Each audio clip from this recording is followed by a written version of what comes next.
The U.S. is pressuring billionaires with Kremlin connections and now targeting the planes of a Russian oligarch as street battles rage in a key eastern city. Foreign correspondent James Longman is on the scene in Ukraine. Good morning, James.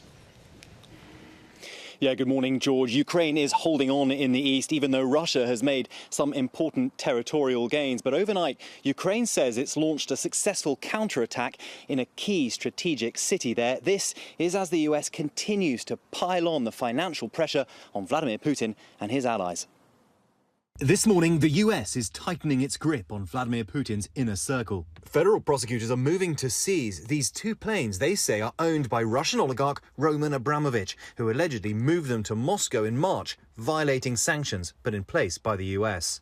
In response to the American sanctions, Russia is issuing travel bans to 61 US citizens, including high-ranking government officials and top business leaders. With Russia's blockade of Ukrainian ports ongoing, a walkout at the UN Security Council, Moscow's ambassador unhappy at being accused of weaponizing global food supplies. You may leave the room. Maybe it's easier not to listen to the truth, the ambassador. In the east, Ukrainian forces are still locked in a grueling effort to fend off Russia's onslaught.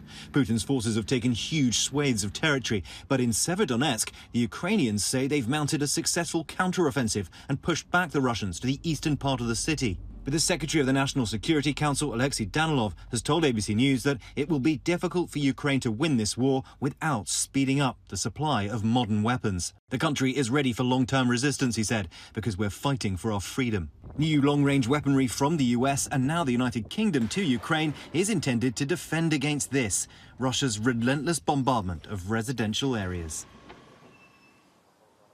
And Russian state television is reporting the death of yet another Russian general, Roman Kutuzov. He could be the fourth Russian general killed since this invasion began. Robin? All right, James. Thank you.